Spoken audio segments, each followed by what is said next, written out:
Quais são as coisas que eu tenho dito aqui que são as coisas mais importantes para uma pessoa recém-convertida? Primeira coisa, saber quem Deus realmente é. Segunda coisa, conhecer quem ela é em Cristo, ou seja, a sua nova identidade. É até o título de um livro que tem aí. Um autor desconhecido escreveu esse livro aí, está por aí. Eu recomendo para você ler. É bom, acho que até tem na livraria aqui da igreja, não tem? Tem aí. Conhecer a sua nova identidade. Eu fico impressionado que há crentes que chegam aqui na igreja e elas dizem, pastor, eu já sou crente há 20 anos. Eu nunca tinha ouvido sobre essa questão da nova identidade. Caramba, há 20 anos. Há 20 anos. E você nunca ouviu falar sobre a sua nova identidade? Sobre quem Deus realmente é? Caramba! Mas eu ouvi falar muito sobre santidade, pureza, aos olhos do Senhor, e fugir do pecado e tal. Ok, mas e sobre a sua nova identidade? Nunca ouvi. Sobre quem Deus realmente é, que Ele é um Deus bom, que Ele é um Deus amoroso. Não, pastor, o Deus que me apresentaram não era esse Deus aí não. O Deus que me apresentaram era um velho carrancudo, com a mão esticada assim, pronto para mandar um raio. E eu passei a minha vida toda de crente só me esquivando dele, para lá e para cá. Olha o raio, ó Senhor, não me pega.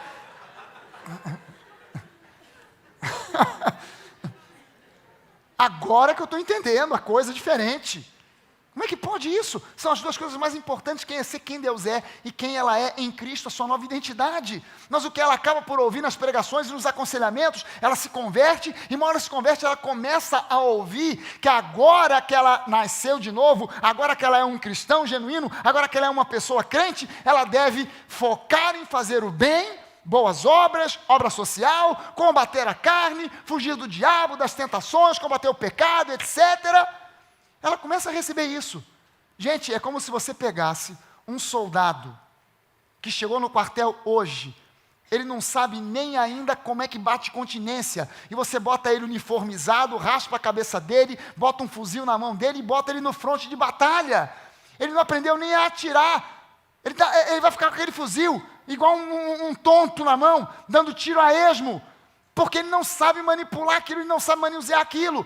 Vai acontecer quando eu estava no exército, a gente foi fazer um treino em campo, aqui em Bangu, Jericinó, e a gente tinha que aprender a fazer lançamento de granada. Ó que bênção! A gente sobe um morro, lá em cima do morro tem uma entrada, alguém cavou uma entrada com uma frente assim, um muro, que era um escudo de concreto dessa largura, para você pegar e aprender o movimento de atirar a granada. Você pega a granada, tira o pino, e enquanto ela estiver na sua mão, está tudo certo. Você pode ficar 2 dias com ela na mão, ela não explode. Você pode até colocar o pino de volta e largar, que ela não explode. Você pode tirar o pino, segurou, está tranquilo. Botou o pino, travou, não tem problema. Tirou o pino, fica na mão. Se largar, ela tem alguns segundos ainda para explodir.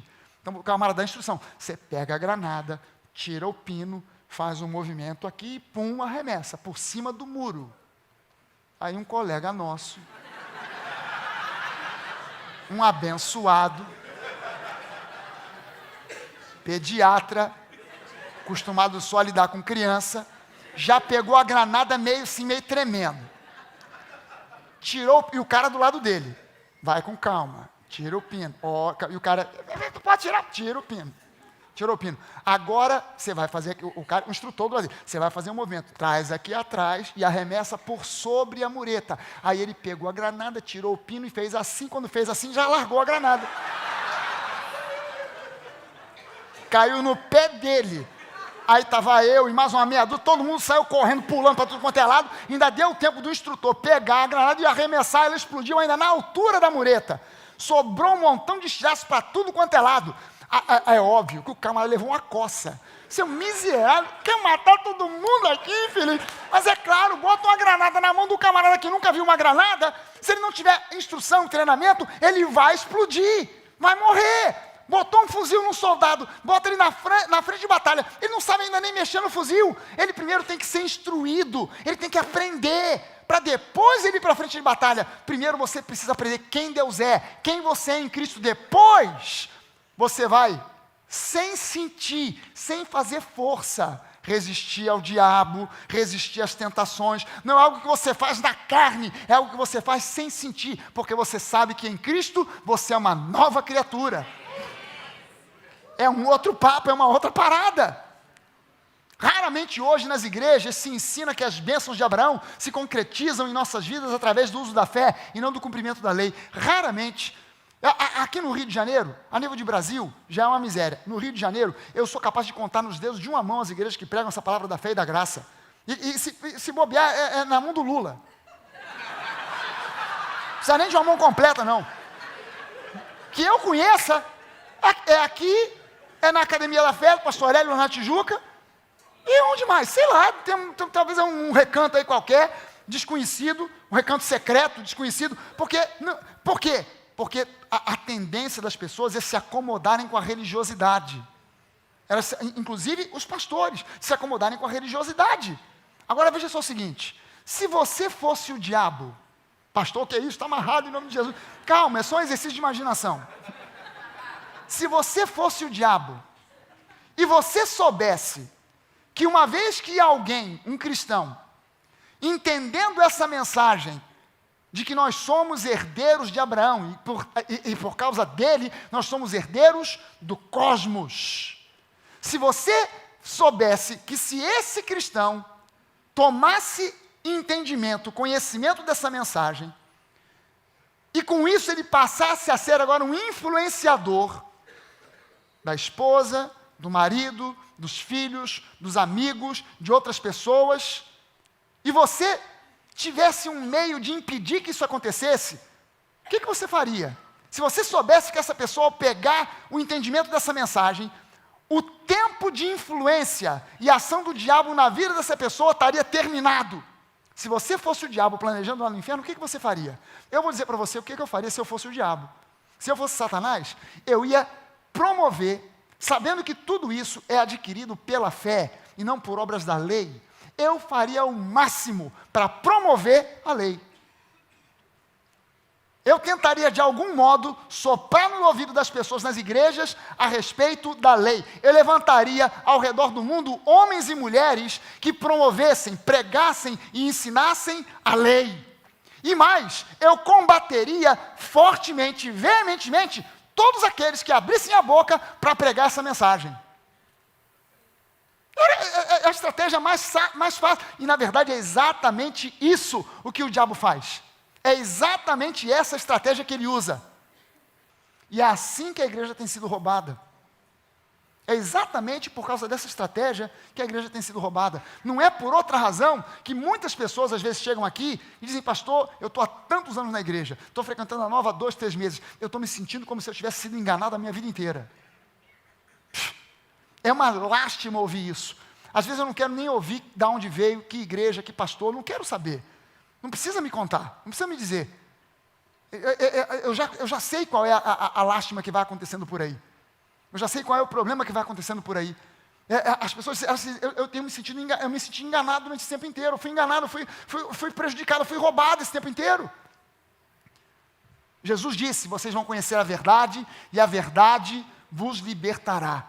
Então, meu querido, eu quero desafiar você a se perguntar, será que eu tenho realmente entendido o que significa justificação pela fé? Será que eu tenho buscado revelação e entendimento a respeito disso? Ao ponto de cada fibra do meu ser vibrar com esse entendimento, eu sou justiça de Deus. Eu sou justiça de Deus. De que quando o diabo vem com condenação e acusação, bate, quica e vai embora. Porque encontra um escudo à prova de bala, que me diz, em Cristo eu sou uma nova criatura, eu fui justificado, as coisas antigas já passaram, tudo se fez novo. Será que eu tenho crido nessa mensagem? Lembre-se que Romanos 4,14, eu coloquei em 3 versões diferentes, diz lá, pois se os que vivem pela lei são os herdeiros de Abraão, a fé não tem valor e a promessa é inútil, é como diz na NVI, na revista atualizada, diz, pois se os da lei é que são os herdeiros, anula-se a fé e cancela-se a promessa. Na linguagem de hoje diz, pois se aqueles que obedecem à lei vão receber o que Deus prometeu, então a fé é inútil e a promessa de Deus não tem valor. Caramba! Por isso eu dou graças a Deus, porque aqui na nova igreja nós temos ensinado e pregado sobre justiça de Deus, justificação desde sempre. Não é uma mensagem que a gente começou a pregar mês passado, porque vimos que de repente é uma novidade legal. Não, desde sempre. E a gente pagou um preço alto por pregar essa mensagem. Por causa dessa mensagem, a gente recebeu o pé da comunhão nas costas. Sai da denominação. Por causa dessa mensagem, a gente tem sido, agora é menos, mas a gente tem sido atacado, apedrejado, caluniado por causa dessa mensagem. Mas ouça uma coisa, quando você prega a verdade, se ninguém te persegue, ninguém fala mal de você, tem alguma coisa errada. Se todo mundo concorda, se todo mundo acha que benção, que muito legal, é sinal de que você está pregando conformismo, conformidade e mediocridade. Quando você prega algo que desafia as pessoas a mudarem, elas vão te criticar. Quando você prega a verdade que desafia as pessoas a saírem do campo da religiosidade e entrar no campo do relacionamento verdadeiro, genuíno, íntimo com Deus, isso provoca reações. Porque é muito mais fácil seguir um manual, seguir mandamentos e regras, do que você seguir agora a direção do Espírito e buscar com Deus comunhão e ouvir a voz do Espírito Santo te dirigindo. Mas pastor, pessoal daquele sorriso assim meio sem graça. Mas pastor, eu já estou aqui na igreja há tanto tempo, ouvindo essa mensagem, mas ainda não estou desfrutando das bênçãos.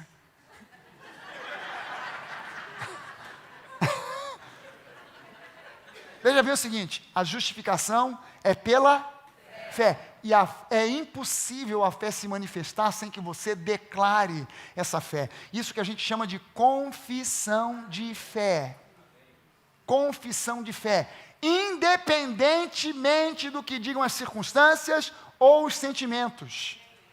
Quando você fala de confissão de fé, vai chover pedra no seu telhado. Vamos dizer, não, esse negócio de confissão de fé, isso aí é tal da confissão positiva. Isso aí é mantra. Mas quem ensinou esse mantra não fui eu, foi Jesus. Foi Jesus que disse o seguinte, lá em Marcos 11, pois em verdade vos digo, que se vocês tiverem uma fé do tamanho de um grão de mostarda, mas disserem a esse monte, não é dizer a Deus sobre o monte, mas é você dizer ao monte, ergue-te e lança-te no mar, e não duvidar naquilo que você diz, aquilo que você diz é o que você vai receber. Então Jesus é Ele quem te convida. Se fosse alguma outra pessoa que tivesse dado esse ensino, tinha dado zebra. Ainda bem que foi o próprio Senhor Jesus. Ainda bem que foi Ele. É você falar com o problema, é você falar ao problema, é você declarar a sua vitória sobre o problema. As pessoas vão dizer, não, mas isso aí o problema só sairá se for da vontade de Deus. Mas é da vontade de Deus. Esse é que é o problema, é que é da vontade de Deus que você vença. É da vontade de Deus que você supere a dificuldade, que você suplante a barreira. Sabe, eu tenho em casa uma montoeira de livros. Eu sou um leitor compulsivo. Eu compro livro compulsivamente. Eu compro livro e eu boto na fila de espera. Eu tenho uma fila de espera de livro para ler. Mas ontem eu fiz uma coisa que me deu dor no coração. Eu joguei um livro no lixo. Joguei um livro no lixo. Eu comprei um livro pela Amazon, um livro em inglês, eu li uma referência na internet, achei que o livro era bom, porque ele falava sobre Jesus, falando sobre a videira, eu sou a videira, vocês são os ramos. Eu falei, esse livro deve ser legal, eu preguei sobre isso há pouco tempo, deve ser muito bom. Comprei o livro fininho, capa dura, bonito, lindo livro. Quando eu comecei a ler, o camarada começou bem.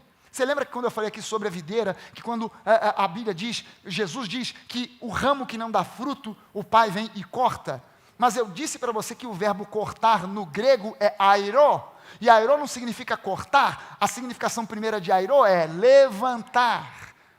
Que quando ele vê o ramo da videira quando está no chão, cheio de poeira e terra, ele não produz uva. Aí o cuidador da vinha, ele, para cada ramo para ele vale grana. Então ele não corta o ramo, ele pega o ramo, levanta, limpa, amarra na treliça para que ele pegue oxigênio, sol e produza fruto. Falei, caramba, o cara está indo bem. O cara pregou aquilo que eu falei do verbo airou e tal. Mas como é que ele levanta? Como é que ele limpa?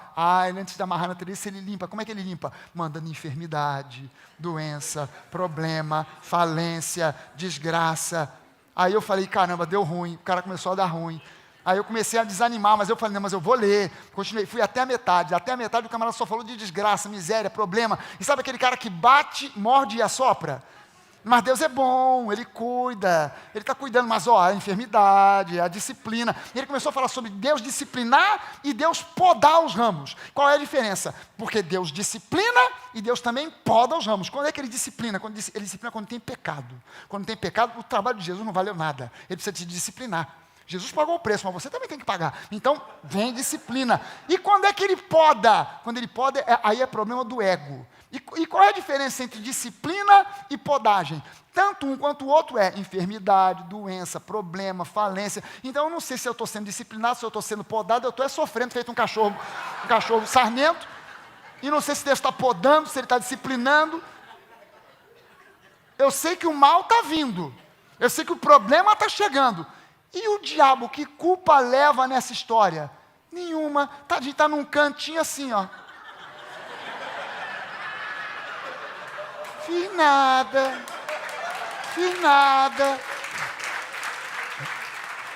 Quer dizer, o diabo não produz mais nada de ruim. Ele está só num canto observando, tadinho. Só esperando o dia do juízo. Ah, coitado. E Deus é que está mandando, por quê? Porque Ele tem que disciplinar, Ele tem que podar. Eu não tive dúvida, eu peguei aquilo, falei, Senhor, misericórdia, aleluia. Vai para o lixo, taquei no lixo, mas taquei no reciclável.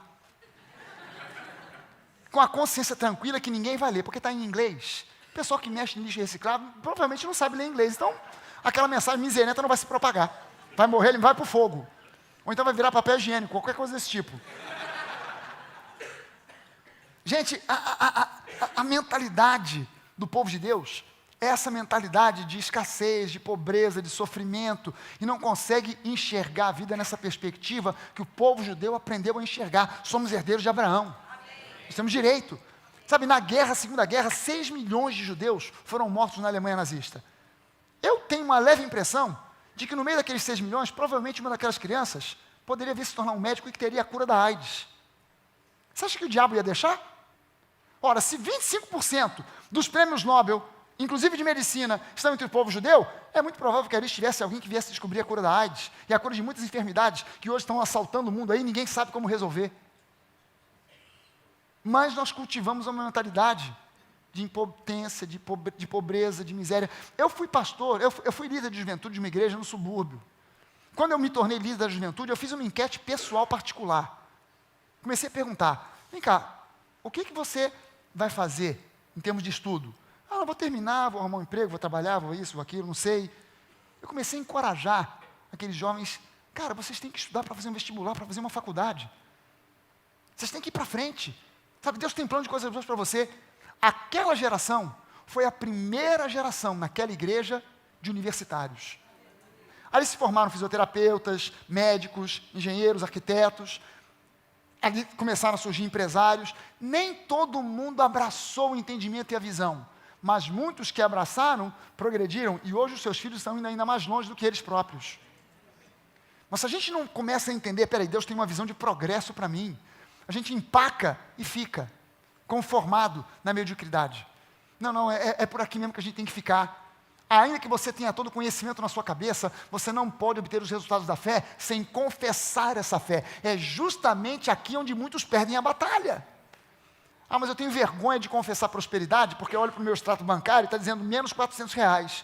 É justamente aí que você tem que abrir a boca e dizer, Cristo na cruz se fez pobre para que pela sua pobreza eu me tornasse rico. Ah, pastor, mas eu fico sem graça de decretar a minha saúde, porque os meus exames estão dizendo que está tudo estragado, está tudo ruim. Não, mas é justamente olhando para esses exames que você tem que decretar que pelas pisaduras do Senhor Jesus, eu fui sarado. Eu tenho saúde que vem do trono da graça. É justamente quando você está com um problema fervendo que você tem que manter firme a sua confissão de fé. A sua primeira resposta a um problema que se apresenta é queixa, murmuração, lamúria, ou é uma palavra de fé e de confiança de que aquele que fez a promessa de te guardar e te conduzir para a vitória é fiel e não vai falhar? Qual é a tua reação diante do problema? É gemer, chorar, como aconselham os religiosos, ou é abrir a sua boca em confiança e declarar, mas o meu Deus, segundo a sua riqueza em glória, há de suprir cada uma das minhas necessidades. O Senhor é o meu pastor e nada me faltará. Sabe, eu abro a minha boca. Amém. Você precisa abrir a sua... E é justamente quando a realidade te confronta, que você tem que bater de volta com a palavra. Você abre a geladeira, só tem uma garrafa d'água, e vazia, aquele vidro gelado, só o vidro gelado, não tem mais nada. Você tem que olhar para o vazio da geladeira e dizer, em nome de Jesus, você vai ficar cheia de fruta, de verdura, de tudo de bom e do melhor, porque o meu Deus, segundo a sua riqueza em glória, há de suprir cada uma das minhas necessidades. Não adianta você olhar para a geladeira e falar assim, tão vazia, tão gelada, mas tão vazia. Ah, meu Deus, não vai resolver. O diabo vai bater palma, vai dar risada. Você precisa confessar a palavra. Manter firme a tua confissão de fé.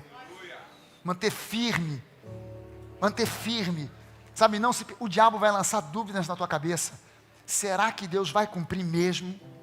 Você não merece. Olha o que você fez ontem. Olha o que você fez antes de ontem. Olha o que você fez no mês passado. Você não vai alcançar, você não vai chegar lá. Ele vai te lembrar de exemplos de pessoas que eram crentes e fracassaram. Ele vai te lembrar de pessoas que eram crentes e morreram de câncer. Ele vai lembrar você de pessoas que eram crentes e caíram na falência. Ele vai lembrar para você de pastores que morreram enfermos. Ele vai lembrar para você de pastores que fracassaram e voltaram para casa tristes, fechando a igreja com um ministério que fracassou e foi para o buraco. Ele vai lembrar para você de histórias de grandes fracassos, para que você pense, se ele fracassou, que dirá eu?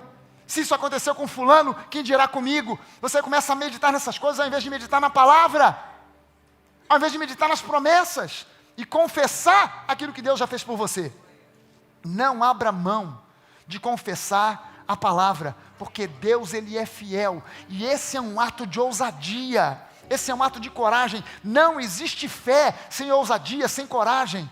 Uma fé calada, tímida num canto. Jesus várias vezes perguntou para os discípulos, por que sois tímidos? Por que vocês não levantam e repreendem a tempestade? Ah, Jesus, quem somos nós? Você que tem essa autoridade. E a igreja pensa do mesmo modo. Quem sou eu para repreender? Tem que chamar o pastor para orar. Quem sou eu para orar? A igreja pensa assim, né? Nos níveis de autoridade. A não ser eu sou somente membro, pouquíssima autoridade. Se eu já for obreiro, já tenho alguma autoridade. Diácono, mais autoridade. Presbítero, mais autoridade. Pastor, mais autoridade. Bispo, autoridade máxima. Apóstolo, vice-deus, extrapolou até, nem Deus aguenta. Que bobagem. Todos nós temos a mesma, a minha oração vale tanto quanto a sua vale tanto quanto a minha, a sua palavra de fé vale tanto quanto a minha palavra. A minha palavra não tem mais autoridade do que a sua, toda a autoridade foi dada a Jesus, e Ele concedeu essa autoridade a toda a igreja, não aos apóstolos, não aos pastores, não aos diáconos, não aos obreiros, mas a toda a igreja.